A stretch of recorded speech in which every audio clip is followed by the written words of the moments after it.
Gaueko 11:20 gutxi, pronostikoak betez, 22 eta 21 irabazi diete Zubizarretak eta Arangurenek Amiano eta Eskirozi. Lizarrako Remontibal pilotalekuan jokatu da norgehiagoka, Binakako B-serie txapelketako final laurdenetako ligaxkako 10. jardunaldiko 2. norgehiagokari zegokiona, eta aipatu moduan garaipena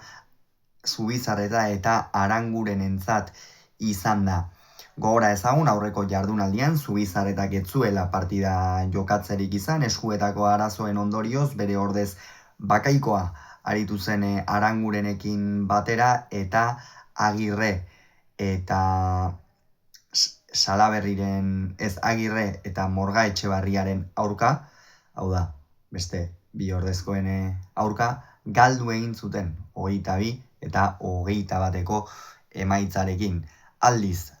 Amianok eta Eskirozek sekulako pasara jaso zuten Gasteizko Gogeta pilotalekuan Senar eta Ugarte mendiaren aurka, beraz bibikoteak dinamika txarrean iritsi dira gaurko norgehiagoka honetara, eta oso norgehiagoka garrantzitsua zen batez ere Zubizarreta eta Arangurenentzat, eta hasiera ez dute batere ona izan, launakora arte oso berdinduta joan dira, baina Aranguren gaizki hasi da, ez da batere finasi aginagako atzelaria, atzetik pilota garbi asko galtzen, aurrean iraitzek ondorioz ez zuen abagunerik jokoan sartu edo jokoan ahasteko. Amiano eta Eskiroz oso zuzen ikusi ditugu, batez ere Unai Amiano hasiera horretan sekulako segurtasuna eman du eta berme handiarekin joaten zen aurrera pilotaren bila, atzean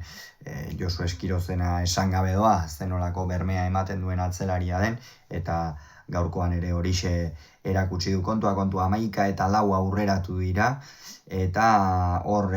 pentsa genezakeen behar bada beste behin ere Zubizarreta eta Aranguren amildu behar zirela, eta jada pixkanaka murriztu behar zitzaizkiela txapelketan jarraitzeko aukerak, baina ez, pilota aldatu dute, Aranguren asko zuzendu da, tarteka Eskiroz ere behartu du atzeko kuadroetan, eta horren oski Iraitzi beta eman dio jokoan sartzeko, eta Iraitzek jokoan sartzeko aukera duenean nahasteko erraztasun handia du, aurrean atzean ez da kolpe luzekoa, baina gaurkoan luzatu ditu pilota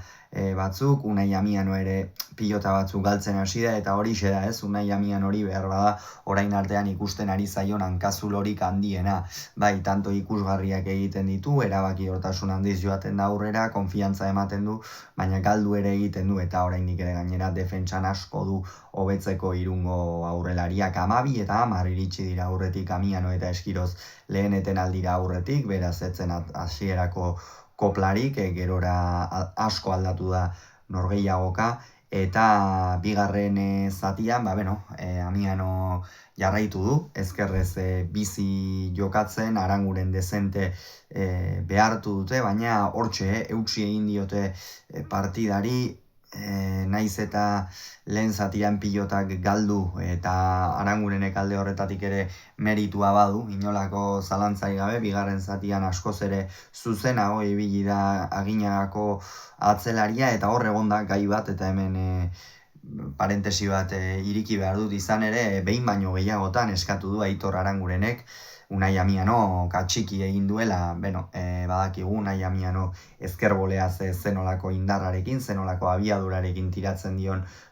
kolpea, eta niri iruditzen zait, denena dela ez, denek dutela boleaz beti apur bat hartzeko joera, baina ez zai zikina iruditu, eta inondik inora ere atxiki ematekoa, baina Aitor Arangurenek behin baino gehiagotan protesta egin du, eta ez zait iruditzen zuzen protestatutako kontua izan denik, naiz eta kontziente izan behar garen noski kantxa barruan dagoen tentsioa eta pulsazioak zenolako abiaduratan doazen, ez da. 18 eta 14 iritsi dira bigarren etenaldira aurretik Amiano eta Eskiroz, bazirudien jada norgehiagoka bideratuta zutela, baina ez jarraitu dute Zubizarretak eta Arangurenek, partida pixkanaka gogortzen joan da, hor batez ere nik uste Josu Eskirozi erasan diola, askoz freskoago ikusi du partida amaieran Aitor Aranguren, pilota gehiago luzatzen, gehiago arrotzen, eta Josu apur bat larriago, eta Amiano ere mugan sartzen,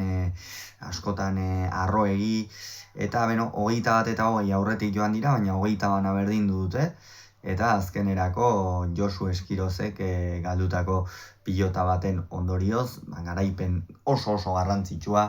Zubizarreta eta Arangurenentzat, batez ere aipatu du hasieran eta erdiparean ere Aitor Arangurenek zenolako meritua izan duen gaurko norgehiagoka honetan, ez zen bat ere erraza eurentzat Zubizarreta eta Arangurenentzat gaurko norgehiagoka, azkenean sailkapenaren zuloan 2 puntu besterik ez zituzten gaurko norgehiagokara arte, eta gaur 3. lortze honek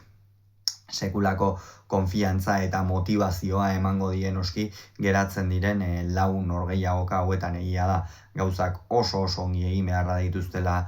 playoffetan sartzeko, baina garaipen bakarrera daude, eta behar bada 3 norgehiagoka irabazteak balio liezaieke playoff horietan sartzeko. Kontua aipatu moduan, Zubizarretak eta Arangurenek 3 puntu dituzte une honetan, gaurkoa eskuratu eta gero 4rekin jarraituko dute Amianok eta Eskirozek. Gogoratu, Zubizarretak eta Arangurenek 22, Amianok eta Eskirozek 21 Lizarran.